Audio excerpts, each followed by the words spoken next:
So in the first lecture I've explained to you what an equilibrium state is, okay? So let me do that once more. So I have this test tube where this reaction occurs. Okay. So I've added a little bit of S and maybe in this case also a little bit of P. And what I observe is that S goes down, P goes up, and eventually both are going to be constant.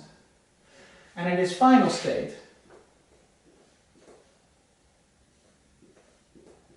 ds dt equals dp dt equals the rate, and this is 0, okay? So in the final state, V is 0, okay, and that's called an equilibrium state.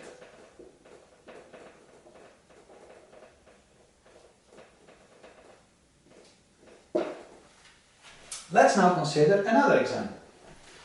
Let's say S is converted into X, and X is converted into P.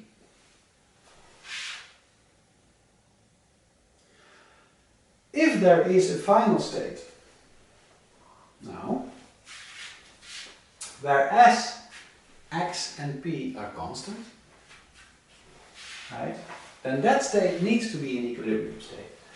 So let me tell you why. So there are two reactions now, 1 and 2. Right? There's S, there's X and P. These are the reactants, substrate for reaction 1, product of reaction 1, substrate for reaction 2, and P is the product of reaction 2. So I can write down this, ds dt is minus the rate of the first reaction. Dx dt is V1 minus V2, and dp dt is V2. V1 synthesizes X, so it's positive, V2 consumes X, so if V2 is positive, dx dt is negative. This reaction consumes S, so if V1 is positive, this guy needs to be negative, so there is a minus 1 in front. Okay.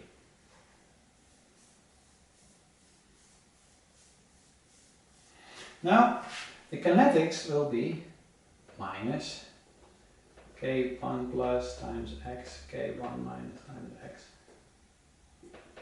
minus K1 plus times S, K1 minus times X, minus K2 plus times X, minus K2 minus times P. So I just fill in the mass action kinetics that we would expect. Okay, so this would be my model, right? So this is these are my differential equations that express the rates of these reactions in terms of the concentrations of these reactants and kinetic constants decays. I also know that the amount of S plus X0 plus P0 that I start with will at all moments be equal to that starting amount, because I'm not adding more molecules to the system after I've started, so I don't lose any, so the sum remains the same. So I know that this is true,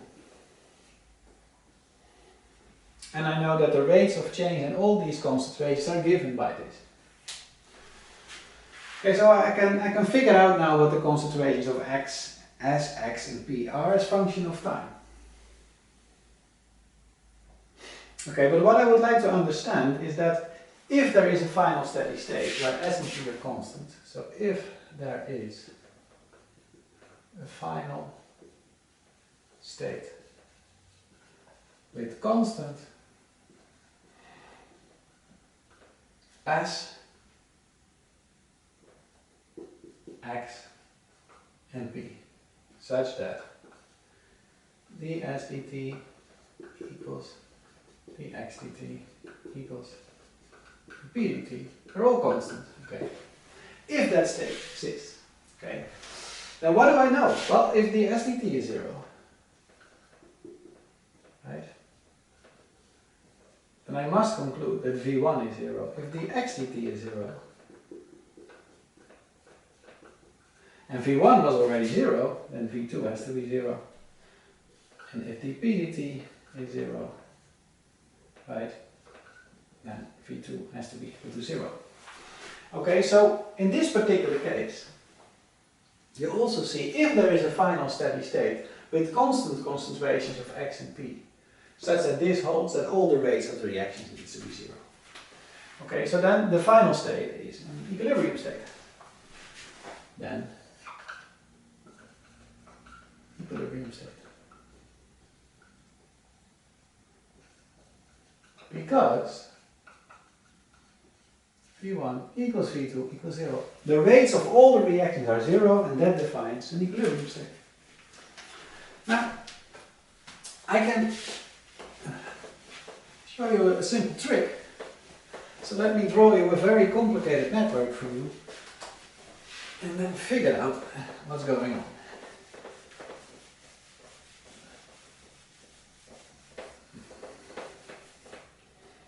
So, let's say I have S, it's converted into A, it's converted into B, B is split into C and D, D is converted into E, and we have a branch of F, we make a product, F is converted into G, which gets another product. C actually gives, let's say, H, K, all these react, this gives L, this gives a product, and this is also converted into a product. Okay, so I have several reactions, so I have 1, 2, 3, 4, 5, 6, 7, 8, 9, 10, 11, I have 12 reactions.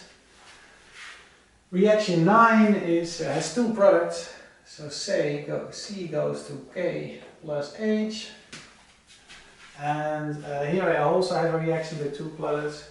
So here I have E is split, either E is converted in G or in F. So here actually C is split into two molecules. So I have all of this, and now if the final state has all the concentrations constant, then I know that the final state is going to be an equilibrium state, and that's very easy to understand. Because ds dt equals V1, dp dt equals V8, so minus V1, sorry, dp1 dt equals V6, dp3 dt equals V11, and dp4 dt equals V12, right? So if I know that at the end in my test tube all the concentrations are constant, so including S, P1, P2, P3 and P4, then I know that V1 is 0, V8 is 0, V6 is 0, V11 is 0, and V12 is 0. These rates are 0. Right? Now, that must mean that this reaction is also 0, because I know that dL dt is V10 minus V11. Right? dL dt is synthesis minus degradation, V10 minus V11. This is 0, then the other one was 0. So, that means that if all these, oh sorry, it's a 6. If all these n concentrate, all these rates are 0, then all the internal rates also must be 0, because otherwise all the molecule concentrations cannot be 0. Right? All these molecule concentrations cannot be constant, so the rates of change cannot be 0 if one of these reactions is unequal to 0 and the other one is 0, because then either you would accumulate A or you would lose A. So if V1 is 0, then V2 has to be 0, because otherwise the ADT would not be 0. Because I know that the ADT, right, is V1 minus V2. So equilibrium is a property of networks. Turns out now that equilibrium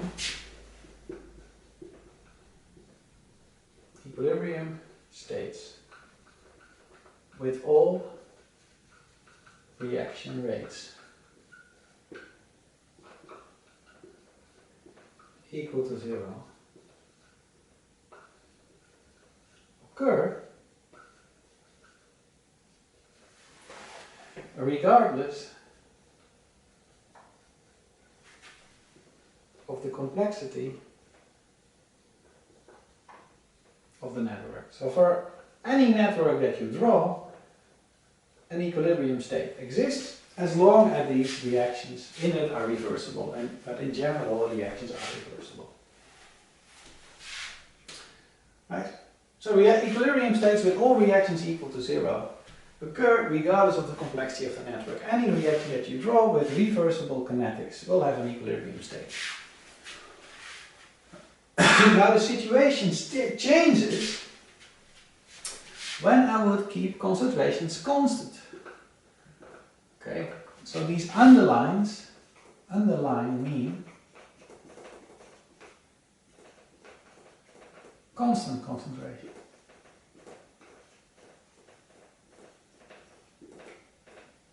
Okay, now something new happens, and that's the thing that I would like to explain to you next.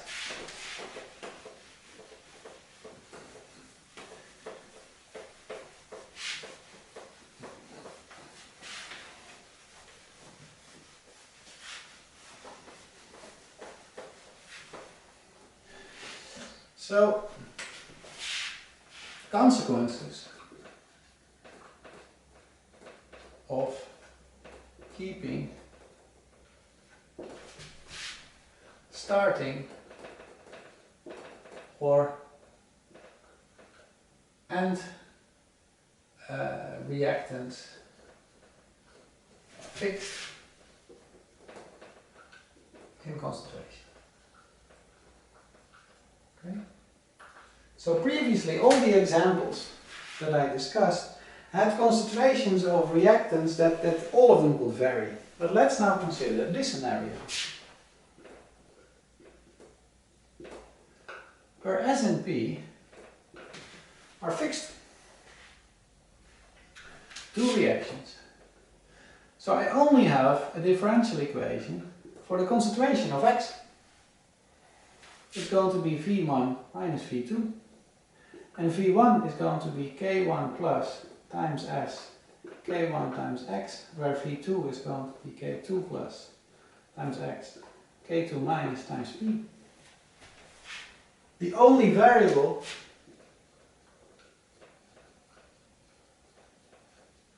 is X now. Whereas previously, when S and P were not fixed, I had three variables. I had the concentration of S functioning as function of time, N of X, N of P. Now I only have one. Okay, so now I can investigate what happens. Okay, so what I want to do, I want to plot now V1 and V2 as function of X. Okay. So if I want to plot V1, I know that when X is 0, I have K1 plus times S. That equals the rate of V1. And V1 is 0, so V1 equals K1 plus times X minus K1 minus times XZ. This is 0, and then XE equals K1 plus times S divided by K1 minus. So I know another value, K1 plus times S, K1 minus, that lies here. So this is my V1 line. Now the V2 line, so if X is 0, then it's going to be equal to minus K2 minus times P.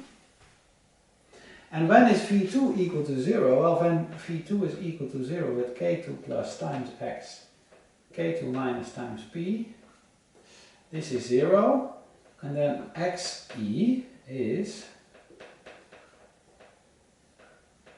K2 plus. So I have another point.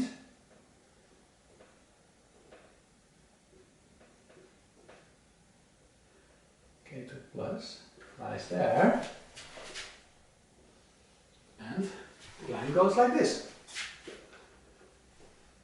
And now there is an intersection where V1 equals V2 and it's unequal to 0. Okay? At that point, dx dt is 0. Because it equals V1 minus V2. Okay, so it has to equal 0 now. Okay. So now I want to know, do I always go to this point, okay? So the first thing that I conclude, it's not an equilibrium point. Not an equilibrium state, because V1 equals V2, but it's unequal to 0. And these type of states, we call it steady state.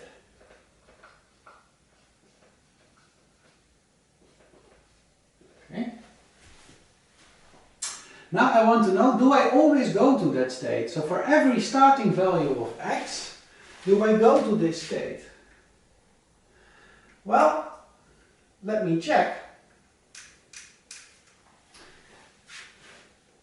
So this line is V1 and that line is V2.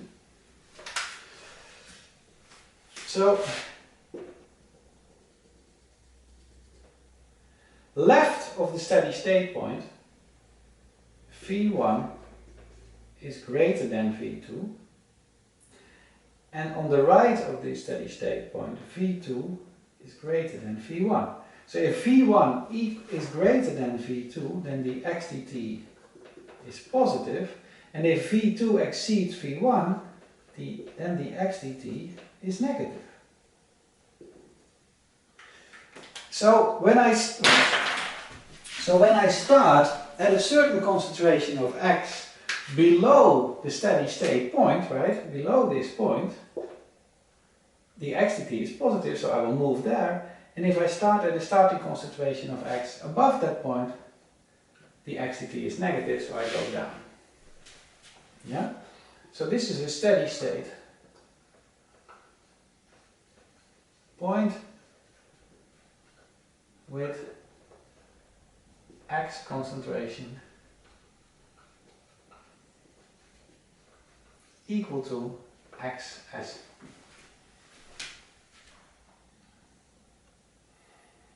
Okay, so what is xs now? Yeah. So what I have to do, I have to write down the x dt, which is v1 minus v2, which is k1 plus times s, k1 minus times x, minus k2 plus times x minus k2 minus times p. I'm going to set this to 0 because I'm at steady state. The concentration now has this subscript s to make sure that I'm talking about the steady state concentration of x. K1 plus times s.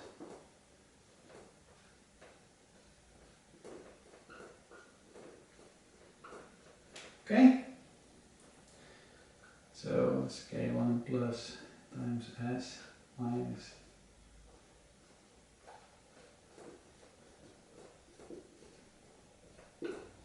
P. So what is xs going to be?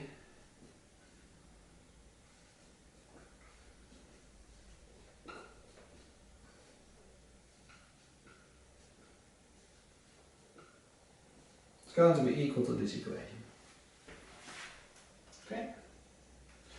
So this value xs equals k1 plus times s plus k2 minus times p, k minus k2 plus. Okay, so let me now a final word about these rate constants. So far we've seen these rate constants. The rate constants are the K's, okay? And these are the properties of the chemical molecules, these chemical compounds as x and p. So you can't change the K's. except when you change the chemical compounds or when you change the temperature. But at constant temperature, these k's are constant. So if you want to change this state at constant temperature, then the only thing you can do is when you play around with the concentrations of S and P. Okay? So if I have higher concentrations of P, yeah, then I can shift the V2 line, you see? Because this intercept then moves to the right and this one goes down. So I move the whole curve in that direction, yeah? So a higher concentration of P does something very cool to the curve. So when I have higher concentration of P, higher concentration of P, higher concentration of P, at some point what happens is that the intersections of V1 with V2, they lie at a point where V1 and V2 are negative. Okay, so here V1 equals V2, right? They're unequal to 0, right? But they're both smaller than 0. So the rate of the reactions are negative and S is made out of X and X is made out of P. So when I add enough P to the system, then at some point there is a net synthesis of S rather than a net synthesis of P. So I would have a net synthesis of P if V1 and V2 are positive. And I have a net synthesis of S if V1 and V2 are negative. Okay, so by playing around with S and P, I can revert the flow to the left or to the right. Okay? So what have we learned? Steady states exist. Steady states can be achieved by setting starting or end metabolites to their concentrations. You fix them. Now there is the possibility in the system to have a steady state. What is a steady state? The rates of reactions are equal to each other, but unequal to 0. Then you can calculate what these steady state concentrations are by setting the mass balance to 0 and solving for the concentration. And you can make these types of plots, and you plot the rate as function of x to identify whether these steady states are states that are always achieved at the end of the experiment. And that was indeed the case, because what we found is that if this is the final concentration, so the steady state concentration, then indeed it's always reached, because concentration of x lowers than the steady state are accompanied by a rise in x, and starting concentrations of x that exceeds the steady state are accompanied by a decrease in x. So the system will always go to x steady state. So if I plot that, if I now plot x as function of t, then this is the steady state concentration. If I take a concentration of x that is higher than the steady state concentration, so this one, it will sit there. And if I take one that's lower, so here, it will sit there. I know that in the beginning, right, so if I'm here, that I should compare now this black line to the other black line. So at the starting, this concentration, there's a large difference between V1 and V2. So dxdt is very negative, and then the difference is less and less and less and less and less and less. So dxdt becomes less and less negative. So that means it goes like this. Eventually it's dxdt is 0 when it has reached that point. When I start here, V2 exceeds V minus by this amount, but it becomes smaller and smaller and smaller and smaller, so dxdt stays positive, but it's again smaller and smaller and smaller. So it goes like this. So the system always goes to the steady state, and in the beginning it goes fast to the steady state because the differences in rates are large, and then later in time these differences in the rates are smaller and smaller and smaller, and the system relaxes slower to these steady state values. So both equilibrium states are generally attracting states. Steady states are attracting states too. I can generate steady states by keeping molecule concentrations fixed. Then I can do exactly the same analysis with equilibrium systems in steady states to deduce that you end up in those states, so that they're really attracting.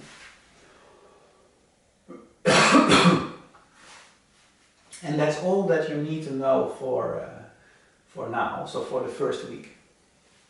Thank you very much.